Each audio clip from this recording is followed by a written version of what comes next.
Okay. Welcome to the second episode of this podcast and the first one under a new name, the Football Hour. Um, we'll now try to be talking about mostly American football and what the rest of the world calls football and Americans call soccer and whatever other current events within the sports world and I guess anything else we feel like talking about. So for today, I guess the biggest news in the soccer world was the Euro Championship and the Copa America Championship over the weekend. Uh, any Italy took down England and Argentina took down Brazil. Any initial thoughts? I guess we'll start with the Euro Championship, Bjorn. Euro final. England had it, and then Southgate bottled it. I There's nothing else to say. He just completely bottled it. Why? I don't know why Southgate didn't learn from what happened to Mbappe. You have a youngster taking a crucial pen to keep this game going. And you think about all the pressure that he's never been in this situation before, and you're having Mbappe go fifth. Okay, so I'm gonna sub on three of my arguably it's some of the youngest players on my team, and I'm going to have them shoot. What was it? It was three, four, five. Yeah, Your crucial pens. I get opening up with who opened up? I know Maguire went second. I Yeah, can't. Slabhead just put that thing just top bins and knocked the camera out. Didn't expect that one. That was a banger. And then no, what who shot first? I'm blanking. Harry Kane didn't shoot. Yeah, he did. Yeah, he He did. did. Yeah, Oh, that's Harry Kane tough. shot first. Yeah. Yeah. Harry Kane went side netting. He went bottom left. I remember that now. Yeah, yeah, Okay, but Donnarumma also carried. I mean, leading up to that penalty shootout, England had Italy on their heels because Chiesa got subbed out, Immobile got subbed out. They had no attacking options, so they basically just had to sit on their heels and just wait for England to pressure them. England kept pressuring them, but Bonucci and Chiellini kept that Italian side in the game the whole time. 100%. If they didn't have those veterans back there, I think that they would have struggled easily. But um, I, overall, I just literally think Southgate is just dumb. I don't get it. Especially subbing them in. They're cold. They're not warmed up, and you're going to sub in three of them to take a. And I also don't get why Grealish is not taking one. yeah. I, I agree with that. but I get the Rashford when Rashford's usually a good pen taker, and he just looked a little shaky. But Saka going fifth, you knew that was not gonna work. I just don't understand. He's going against Donnarumma, who is one of the. He's got to be in the top 10 goalies in the world, and he's only like what 22, and Yeah, I he's think so. and he's like 6'5". I mean, he's massive in that net, and I don't know what. I also don't get why no one went down the middle because the goalies were guessing left and right every time, and no one had the balls to go down the middle.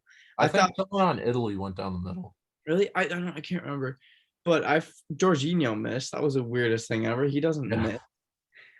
Pickford probably did his homework and tried to study that skip and hop. I don't know, but I don't know. What do you think of it? Yeah, I was gonna ask you, if you thought it because I guess I don't know what the norm. I thought it was kind of weird that he subbed in Rashford and Sancho almost just to take the pen because like at the point that he subbed him in, it's not like they were gonna have any uh contribution to the actual game at that point. It was more just for pens, and I feel like it's kind of odd to want your people who are taking the pens to be like cold to sub them in right off the bench. I feel like that was kind of weird. Yeah, I mean, I don't know what he's thinking at all. Like I kind of said, the Mbappe thing just should have shown him what not to do. And Yeah. he said after the game that the penalty takers were decided by him, weren't decided by the players, which is dumb. You can't have Saka go fifth. Like if you're on a team and you have the five guys that are confident, they want to take a pen and they tell you, hey, Southgate, I want to go take a pen. And like it sounded like he had this list. He's going with this list. He wasn't taking exceptions. I think that Grealish said in an interview after that he was ready to take a pen. He wanted to take a pen, and he didn't take a pen. So that's the managerial piece that had finally caught up to him. in the fact that he's trying to assert his authority and not listening to his team. England simply, they deserved that game, but the way that Southgate just completely got outmanaged is the death of them. And it's ridiculous because it was right there, and all they had to do was just have the most experienced people take a pen. And I can't remember, they talked about this. Southgate ended up missing a crucial pen for England a couple of years in like 1990 or something, and Really? he I had was no young at idea. the time too. And so I don't understand what's going through his head. He's been in their shoes before. He was young. He missed a pen. So he puts them in the same situation that he is because he's confident in them. How confident he had to be, extremely like cocky about this, because you don't sub them on either. Rashford, Sancho, Saka. Why? I don't get it. I'd rather have an experienced guy like Henderson take one. I I think why was Saka Henderson? was playing most of the game. Yeah, well, I mean, but still he's shooting fifth, and I don't I understand why agree. he's shooting fifth.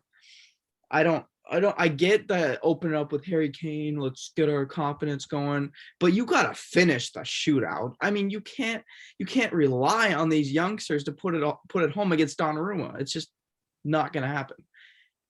Yeah, he kind of doubled down, I guess, by subbing them on late, and so they were shooting cold, and then obviously by putting his like three youngest players in the most crucial spots. I thought it was just weird, but I don't understand. I get it. Rashford's a good shooter. Sancho's a good shooter. Saka, not really sure what you see in Saka. He doesn't have a good shot. He's just not a shooter. He's a dribbler. He creates space. It's kind of like Sterling. Sterling dribbles, creates space. Does he finish all the time? No. I mean, he's a good player, but he doesn't finish most of the time. But yeah. Do you think that? I thought most of the second half, at least, like, I should say, like the end of the first half into like the beginning of the second, Italy kind of had complete control, at least like possession wise. And then by the end of the second half, and then into extra time when they subbed out their uh Immobile and they kind of went more conservative, I felt like it was shifting to England, and Southgate kind of didn't take advantage of it. And I guess everyone else on England didn't take advantage. They just weren't that aggressive. But no, not at all. Southgate sat back, and he playing for a draw. If he was playing for a win, why did Rashford and Sancho come on in the 118th minute? I don't understand.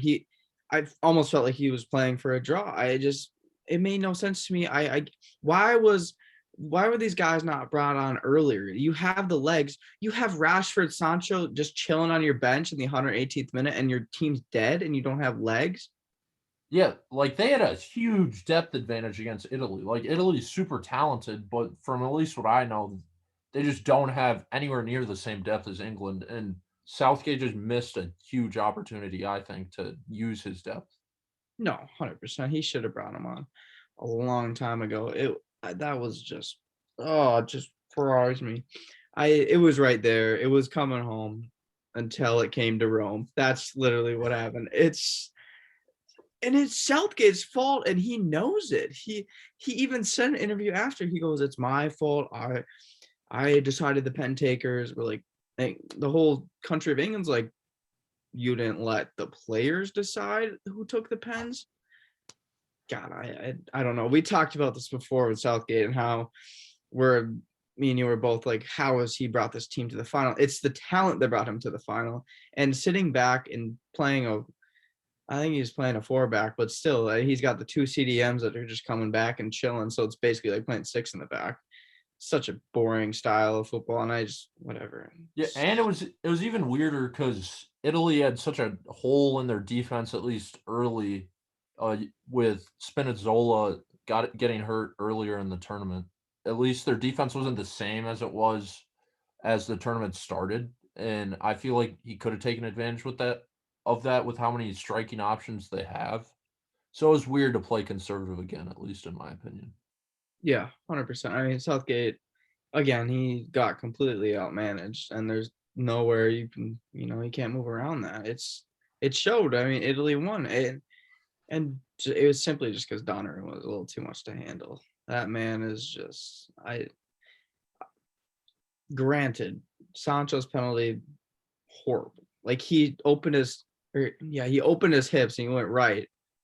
Wait, no, he's a lefty. He closed his hips. I can't remember. But anyways, he's telegraphing which side he's going to, and Donnarumma was going to see that all day. Same with Saka, because Saka's left-footed, right? And Saka went right. He just tried to. I mean, it's super easy for Donnarumma. It's hard to explain kind of over Zoom, but I mean, I know what they're doing when they're doing that, and it's hard to. I mean, like Harry Kane timed his perfectly. Like, he didn't open his hips. He's going. Harry Kane. I mean, I don't know how to. It's tough to explain it because when he comes up, his hips are like square, so you don't know if he's going left or right. Like when he slams it, he slammed it hard, and he smacked that thing, and he gave Donnarumma no time to react. Donnarumma couldn't look at his hips because the ball's already in the back of the net. And Slabhead, God, just went up there and hit that thing as hard as he could, and I respect it now. I love that, man. That was hilarious. He walked up, just hit it as hard as he could. He did not care. And if that would have went over, the whole country of England would have went to his house and domed him, man. It would have been bad, but whatever. They're freaking hilarious. Oh, anyways, England, Southgate had it and mismanaged, but Italy is a better team overall. I think not better team that plays together, I would say. England were individual talent, which we talked about that last week, but I wasn't surprised. I mean, I texted you. I go, this goes to PK's England or Italy's winning this. There's no doubt. The pressure that's on England playing at Wembley was too much to handle in the shootout, and Italy didn't have any pressure going into it, and that's what it came down to. I agree. Cellini on, or however you pronounce his name, on Chiellini, yeah, but Chiellini, that's what Giorgio Chiellini. He kind of looks like a pedophile.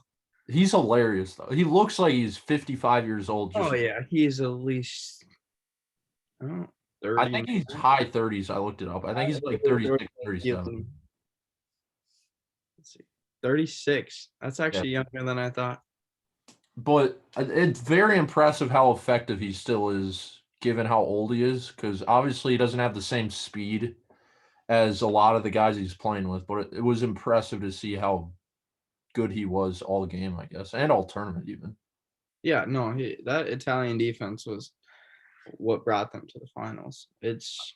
They're strong veterans, and it worked for them. I mean, England's defense wasn't necessarily the problem. It was the fact that Southgate wanted to sit back and dink around in the back and just win 1-0 every game. And they had just had chemistry. Italy did, and I think how do you pronounce the goalie's name again?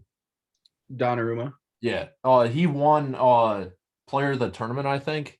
Mm-hmm. And on my book that I use for gambling, they had odds like beforehand for like who's gonna win, and I guarantee he had to be like outside the top 50. Like that. It makes sense that he won because he obviously was if not the best player of the tournament, but I don't know exactly what his odds were, but they had to be insane. Oh no, yeah, they're probably like 10,000 or something stupid. Yeah, just like what was it? 22-year-old goalie winning player of the tournament. Not very. It's also the fact that he's a goalie. I think they said that I don't think that any goalies ever won it before. Yeah, I found that interesting. Yeah, he was a beast, and he proves that goalies are very important. As far as goalies in this tournament as well, Kasper Schmeichel, top goalie in the world. Not being biased here. That man is a tank. And Danny Ward, great keeper as well. Both lesser goalies, by the way. Just thought I'd throw that out there. Danny Ward was Wales goalie. I don't know if you watched that Wales. There was another game. He had like 3 just outrageous saves. Other goalies that I thought Pickford did pretty well. I mean, obviously got into a final, and I think that he was consistent back there. They could play it back to him. Before this tournament started, I would have wanted Nick Pope in that, but I think Pope got on Burnley, right? Yep, Pope got hurt, so I think that he might have started. But Pickford had a good tournament. I think he proved where he belongs, and obviously he's already played for England before, so yeah, that experience going into it. Pope English? Yep, Pope's English. Yeah. Hey, you're right. He plays for Burnley. Yep. Yeah, I've taken a lot of Burnley unders, so I definitely know that he's a good goalie. And Burnley just can't score. That's part of it. Exactly. Burnley. Oh God, if you're gonna take an over, take Everton over. They do not play defense. Yeah. I'm really looking forward to Premier League this season. I'm super excited. What, It'll be interesting to see. I just saw a rumor about Haaland going to Chelsea again. I Um, also saw that. Apparently Dortmund's not too keen on selling him this year. But Chelsea's very interested. I think it was like 160 million or something stupid. And they were gonna, I forgot someone else is gonna get thrown into there from Chelsea. I forgot who it was though. Was Yeah. it no, it wasn't Reece James. Oh, what was his name? I forgot. Anyways, that would be interesting. I'd love to see Holland in the Prem, but I don't think it's gonna happen this year. Yeah. I feel like soccer's so interesting compared to other American sports because, like, Dortmund knows they're gonna lose him at some point, and like they just kind of want to hold on to him for one more year. That's just like such a different situation than like in basketball or football. I just find that interesting. Yeah, it's like one more trying to get to the Champions League run. Which Champions League did Dortmund even qualify for the Champions League? No, I think they might have been fifth. They That either qualified on the last day, but I think they might have been fifth. they were on the edge for a little bit, I guess. They probably made it, otherwise I would have heard about it. Yeah, because they just sold Sancho too. So Yeah, Sancho's going to Manchester United. Him and Rashford are gonna go miss pens together. I'm gonna look at the Bundesliga table real quick. I'm curious because I know Leipzig was up there. I think there was a surprise team like not Wolfsburg, but what's the other green team? I th- Um, no, I think Wolfsburg might have been in the top four. really? Here we go. No, Dortmund's stuck in the second. That's interesting. Wait, no, that can't be right. There we go. No, okay, 2021. Yeah, this has to be it. So yeah, Bayern, Leipzig, Dortmund, Wolfsburg. You're right. I didn't think that Wolfsburg. What the? And then wow, they edged out Frankfurt and Leverkusen. Yeah, Interesting. yeah. I thought that Mönchengladbach or whatever would be in there, but I Yeah, guess I don't really follow the Bundesliga at all. So yeah, I only follow them because of FIFA, and I just know their cards. That's about yeah. it. Who's your early Premier League favorite? Man City, they're gonna win it again. Oh yeah, if they get Grealish, they're gonna run away with it. What's your Um, top four prediction? won't tell me this. I have PTSD from the last 3 years. But this is the year, man. We're sneaking into that fourth spot. We're not gonna choke. So it's Man City. I hate to say it. I hate Oil Rig FC. Chelsea 2. Leicester 3. Manchester United 4. I think That's not a I terrible. I think Liverpool does not have a good year this year. I think that Salah is declining. You can at me when he plays like ass this year because I just don't see it happening. Um, I just don't think Liverpool snuck in this year on the last day and they were fully healthy. Leicester, Well, they didn't have Van Dyke all year. Van Dijk, yeah, whatever. Van Dijk and Schmeich, he's not that good. You think he's overrated? I think he's 100% overrated. Van Dijk is huge. Like It is sick though. He just built like an absolute monster. okay. I'm not gonna say overrated. He's a really good player, but do I think that he's like rated the best defender in the world, like people say he is? No, not at all. I think that he's a key piece of Liverpool's backline, obviously. And Liverpool and Leicester both had kind of the same problems this year because Liverpool didn't have a back line because of Van Dijk and like two other guys getting injured. I know at one point they had Henderson playing center back and they dropped down. Oh, there's another. I mean, they had a makeshift back line this year. But the reason I'm not high on Liverpool or any other team below them, just simply because I just think that the other teams are better and have more depth. Yeah, I agree with that. Why didn't Alexander Arnold play in the Euros? I think he got hurt. Oh, I like watching him play a lot. He's very exciting to watch.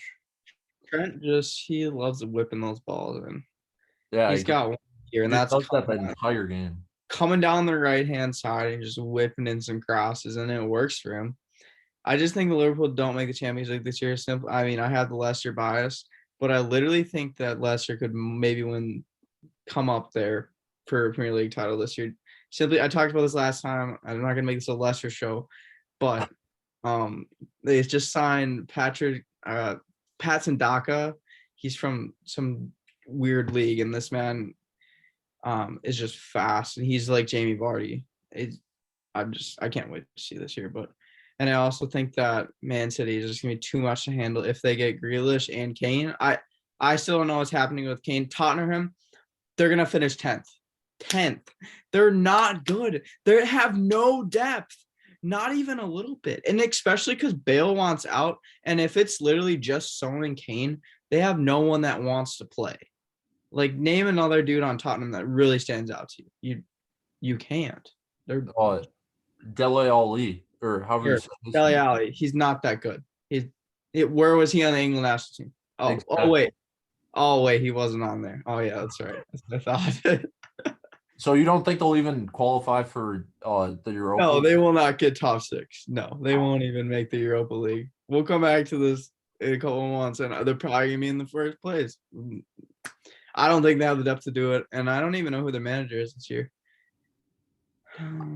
I saw a bunch of stuff on Twitter that they went through like their top 6 options and they all said no. Yeah, and I know that last season they were having problems with people that wanted to play. Like, they didn't have anyone that wanted to, go out there and play for the badge, and that's what you need to win a Premier League title. I also think that you need Pep Guardiola. I think that I disagree with what he did in the Champions League final, but I mean, in order to get there and everything that he did before that was pretty amazing. I mean, they had the most points ever in Premier League, and I would argue that the Premier League is harder these days than it was back then. Yeah, I watched a documentary on Netflix a while ago, and it was talking about when he was the manager for Barcelona, and they had him, Iniesta, or however you say his name, and Xavi, and they were like, they said like that was the best like club football team of all time. Yeah, 100%. That prime, you just call it prime Barcelona. You have Xavi, Iniesta, Sergio Busquets. You have that midfield was just insane, and they had Pedro, who was good at the time, Messi. Then when they got Suarez, Neymar, and then Iniesta and Mascherano and all those guys were out of their prime back then. But that Barcelona team, I think it was like Jordi Alba and like 2 other dudes. They were pretty talented. I forgot who. Oh, Victor Valdez was a goalie. Yeah. Yeah, it was a very interesting documentary. Yeah, what was it called? I don't remember. I watched it like a month and a half ago. Interesting. All right, well, talked a little bit about the Premier League, talked about Euros. We didn't talk about Copa America. So, Tony, is Messi the GOAT?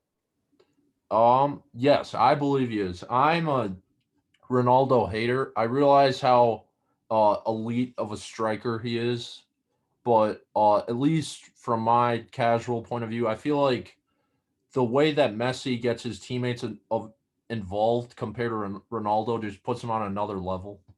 And I feel like Messi, just another feather in his cap winning his first international title. Yep, 100%. I don't get me wrong. We're living in a time where we should just be grateful for having Ronaldo and Messi at the same time. They're both GOATs, but if I had to pick one, I'm picking Messi all day. Just the way he naturally dribbles on the ball, naturally makes plays. I feel like Ronaldo, when he does this, he has to think about it essentially, and I think that Messi just does it.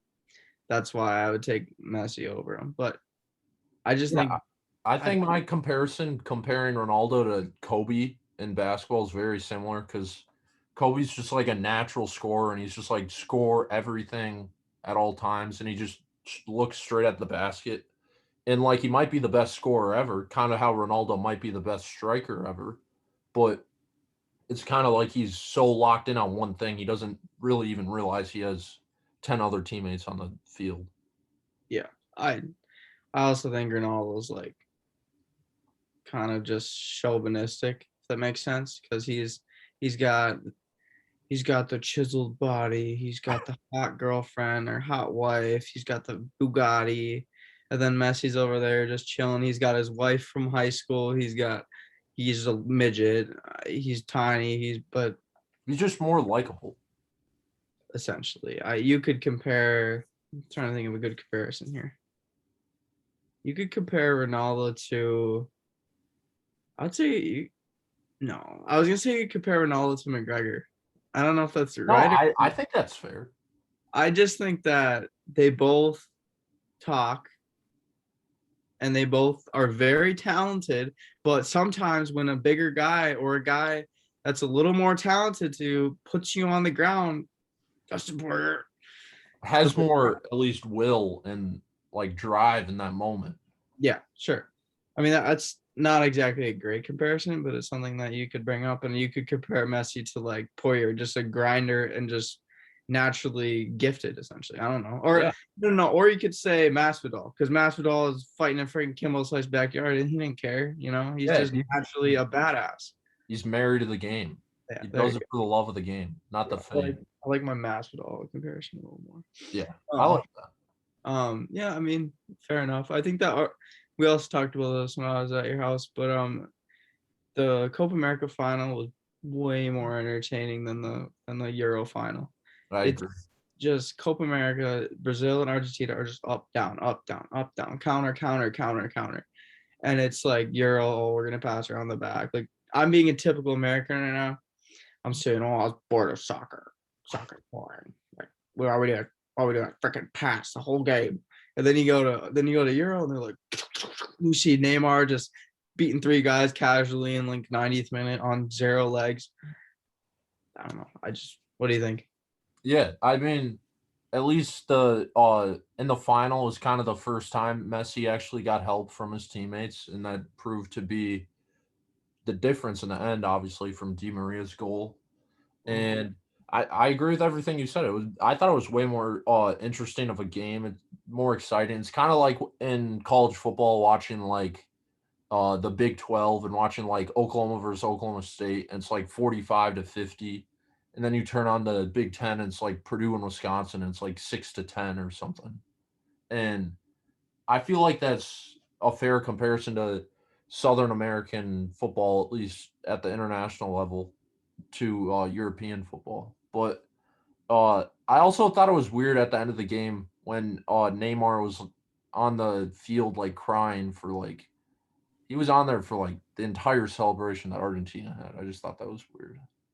Yeah, and he was just like he was like, I don't even know. I think Neymar is really good, but I think that Neymar reminds me of Ronaldo a lot, and I think that Yeah, just such a it's just drama.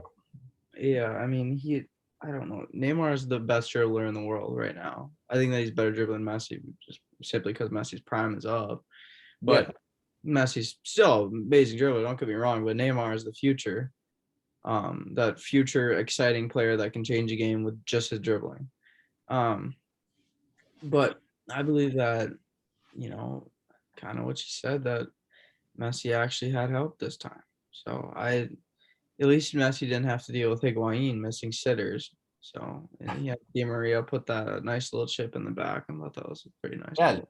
He Messi almost choked too at the end because he had Oh God, one I goal forgot that about would have been that. decisive. Oh my God, if he would have, oh my God, I can imagine if Brazil countered and scored and they would have lost. Oh, that could have been one of the worst chokes of all time. And of course, it would have happened to Messi playing international. Yeah, anyone who says that soccer is boring, the ending to that game was very exciting. From when that happened, and then seeing if Brazil would have been able to equalize at the end. Yeah, for sure. And I think that um, I don't know. It's a good game. What else we chat about here?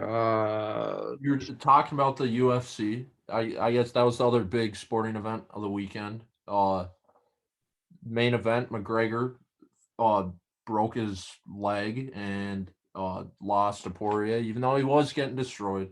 Um and other significant stuff, Chris Moutinho, absolute savage, took like 300 punches to the dome.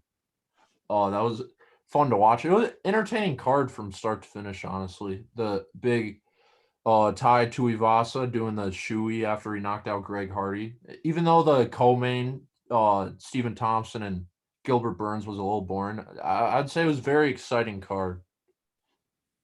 Yeah, I mean, as a casual UFC fan, that was probably one of the better, you know, pay-per-views I've watched. I thought that the fights leading up to were really good, if not better than the final. I think that the opening fight was the best fight of the night, Yeah, simply because you got to see Mr. What did McAfee call him?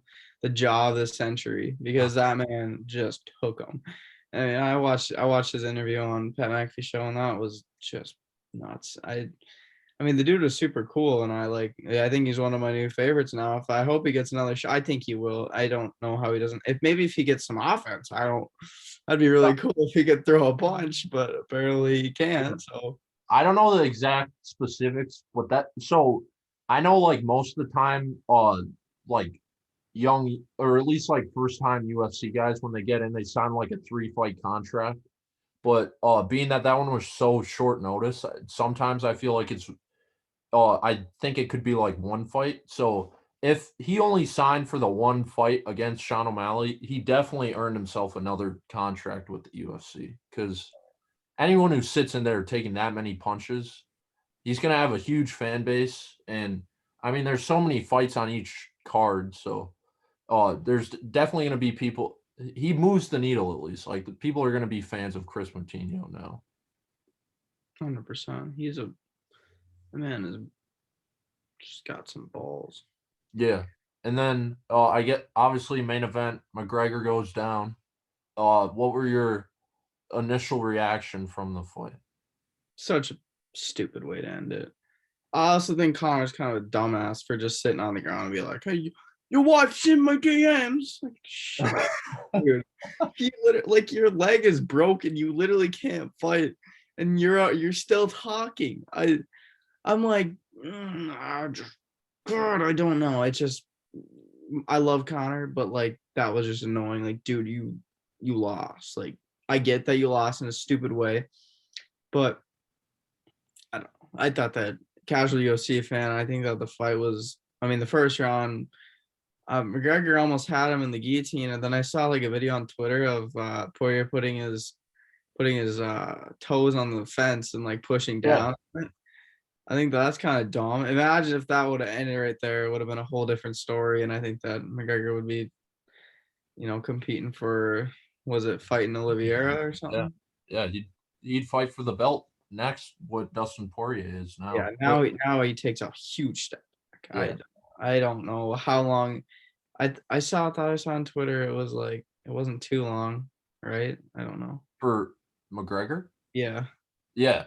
I mean, my takeaways, I think obviously McGregor's the bigger star, so everyone's going to be talking about him after, but I think Poirier deserves a ton of credit for how well he's fought like over the last 5 years because uh like I just got into UFC about a year ago and his last 10 fights are against just like top high level competition and he beat McGregor twice, and his only loss is to Khabib, which is arguably the best lightweight of all time. And Poirier's won every other fight. So I feel like obviously a lot of people are going to talk about McGregor and like where does he go, and which is super interesting. But I feel like it kind of gets lost of how good Dustin Poirier is.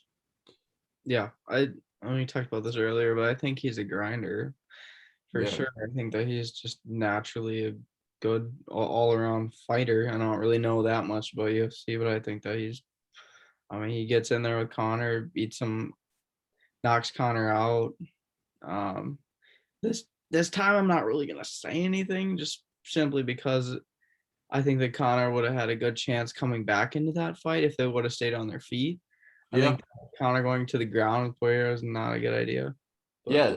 That was the interesting part, obviously. McGregor now he's trying to say that like he trained for that because he's trying to say now that like he had fractures in his foot before and he was training with fractures in his foot, so he like worked on his ground game a lot.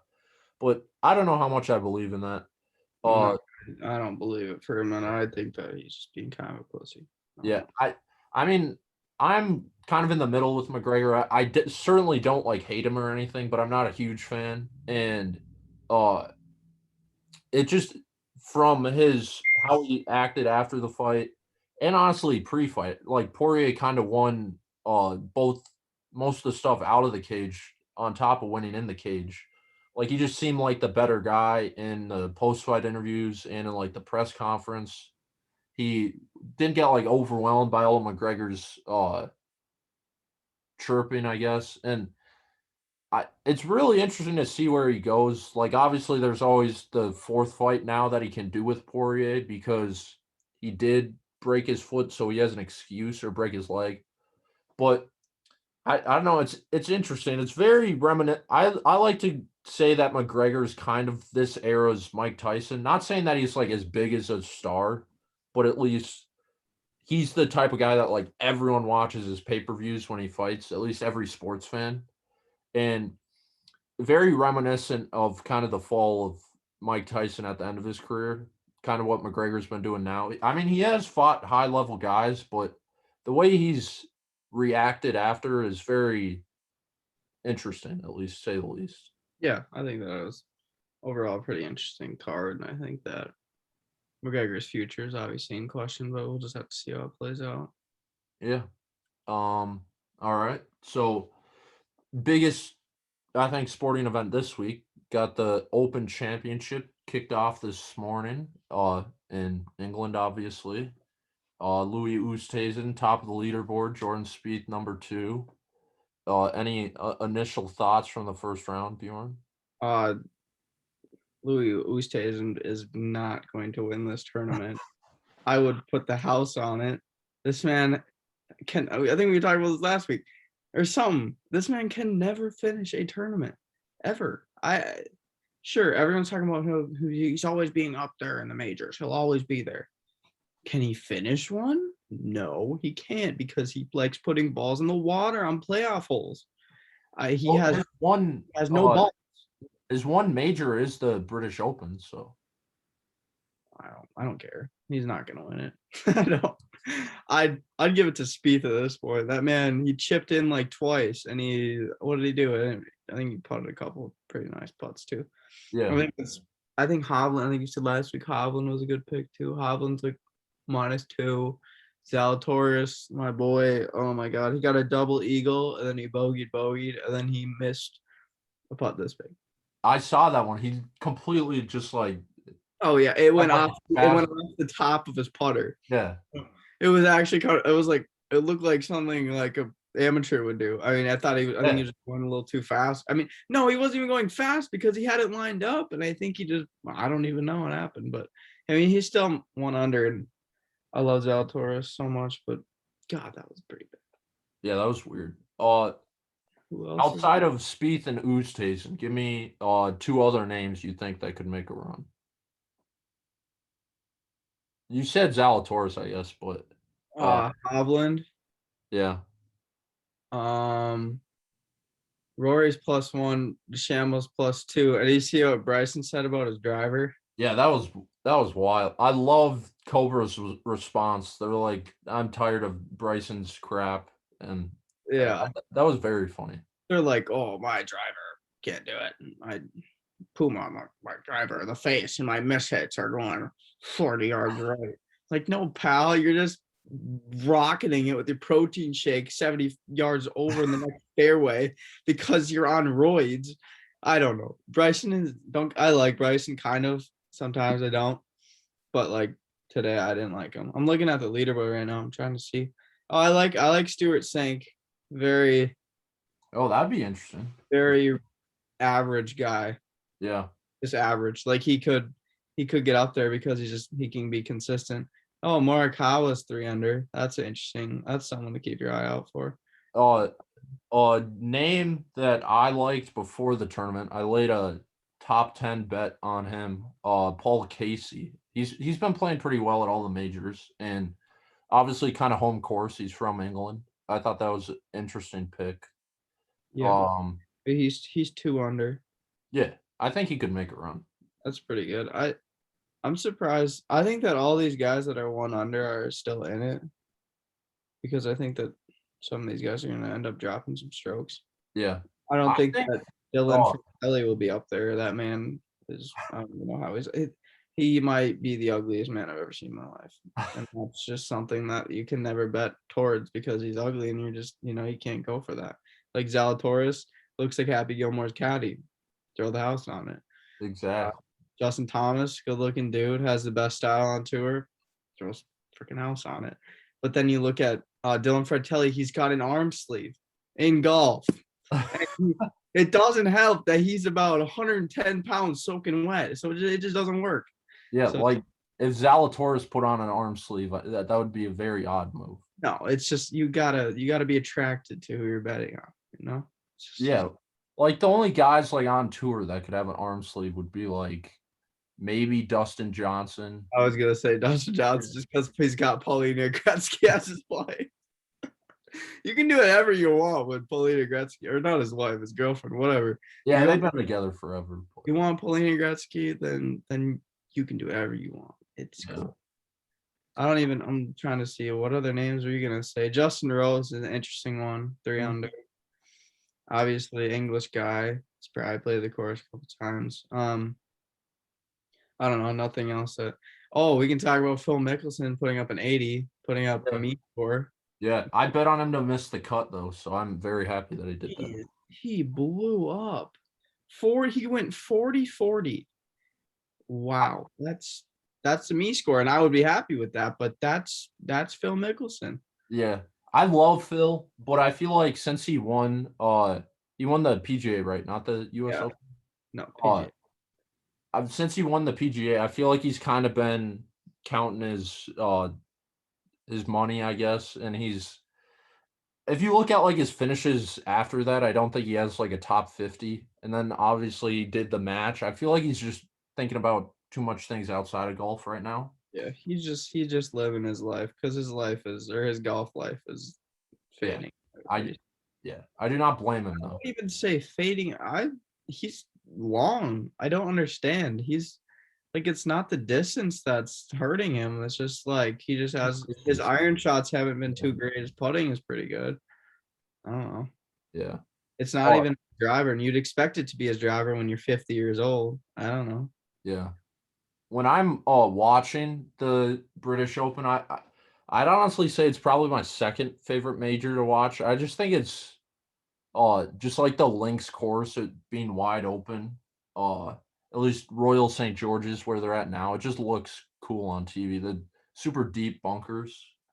Yeah, it's cool. It's a classic style course that you don't really see that often. Now you see water everywhere, you see trees everywhere, pine straw everywhere. You just see an open field, and but the funny thing is, you think you can go super low because it's super open. And I mean, Oosthuizen was only 6 under, which is still I don't get me wrong, that's still low, but it's not like low Like he low. played a perfect round and then went six. Yeah, and he was making every putt. That's someone making every putt, putting every chip on and you're not missing a green either. You're Yeah, putting your next pin. So it's like whatever. I mean, he didn't have a bogey all day. Usain had 1, 2. I mean, yeah, 6 birdies, nothing else. So did Spieth have a bogey? Yeah, he had 1. Jeez, Spieth put up. Yeah, he had a. That's a good day for Spieth, but I don't know. I think if I had to pick one to finish the tournament right now, it's gonna be Hovland or Spieth, just because they're both good iron strikers and they play the ball well. I think that I don't know. I'm leaning towards Spieth just because he's a good putter. And it's pretty open and it's hard to drop strokes now. So I wouldn't see Spieth go below 5 under now. I think he's just gonna keep going under. So yeah. I think given the course and at least how it played today, watching, I feel like whoever puts the best is gonna have the best chance to win. yeah, and Spieth wasn't even putting because he was chipping him in. His short game is It's very Yeah. nice. At least he's got balls to finish the tournament. So Yeah, I mean, at his peak, that's what made him so good. If it's kind of like in hockey, if you get like a hot goalie, it helps you so much in the postseason. In golf, if your putter's hot, it's very hard not to be successful. yeah, 100%. Be interesting to see what happens, but Yeah, I think it should be an um, interesting finish. yeah. Kind of move into. I mean, talk a little bit about the NFL. I mean, the only thing I can think about top of my head is where's Aaron Rodgers going and what's wrong with Richard Sherman.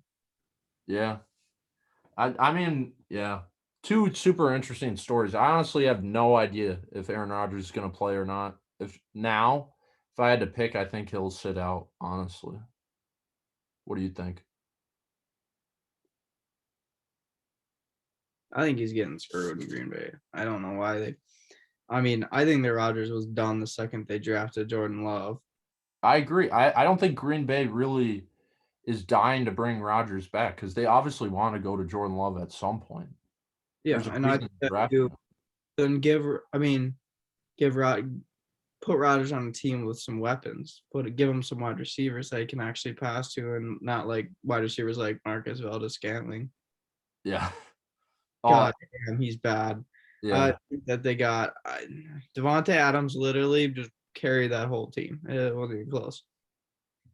Don't disrespect Alan Lazard. Lazard's trash. No, I like Lazard. Whatever. He's decent, but he's not too good. Yeah, he was hurt most of last year, but Well, no, another story that no one's talking about is Deshaun Watson. Do you think Deshaun Watson or Aaron Rodgers will play first? Deshaun Watson probably play before him. I don't. I think that he's gonna. I don't. I'm still not sold on his whole scandal thing, so we'll see what happens. Yeah, I mean, I have no idea the It's details. not completely something that's just in the books. Like he did this. Like we're gonna stick with this. I think that's something that will open up over time, and maybe hopefully I'm wrong. Hopefully I'm right, and that it's just kind of being kind of a joke now. Yeah, I'm definitely looking forward to football season. Can't come soon enough. Kind of the dog days of summer now, right in the middle of the summer. Definitely looking forward to the fall. For All sure. right. Yeah. Yeah, I don't really have anything else. Oh, I mean, the Sherman thing, you can touch on it real quick, but just what? It's just the weirdest story ever. I Yeah. just didn't Very under, unexpected. he's just he was at his, what was it, his nephew's, or not his wife's parents' house. Is that what it was? And I know he got a domestic violence charge, and then he got a something, was it obstruct or trespass? I can't remember what it was. It was three of the dumbest. I mean, and he told the police he's gonna kill himself. And his wife called. I listened to the thing that his wife said. His wife was like, "Oh, he's drunk and he said he's gonna kill himself. Please don't shoot him." Like all this stuff. And it The was, way that the cop in the recording reacted to her saying those things was super weird. yeah, The 911 guy, at least, not the cop. I don't know. Just a super weird situation. Yeah, we literally just said the same thing. It's just something that you're like, dude, you got. I think he was trying to steal something too or something. Like, buddy, you got like millions and millions of dollars, and you're gonna risk your career for this. Yeah, everyone says he's such a great dude and, like, based on interviews, super smart guy, went to Stanford, just been very smart his whole career. He's obviously outspoken, but he seems super intelligent, so I'd say it was very unexpected. Was not expecting to see that when I opened my phone today. Yeah, 100%. Alright, well, I think that's all we got for today. I think we'll be back at it sometime next week, and I guess thanks for listening.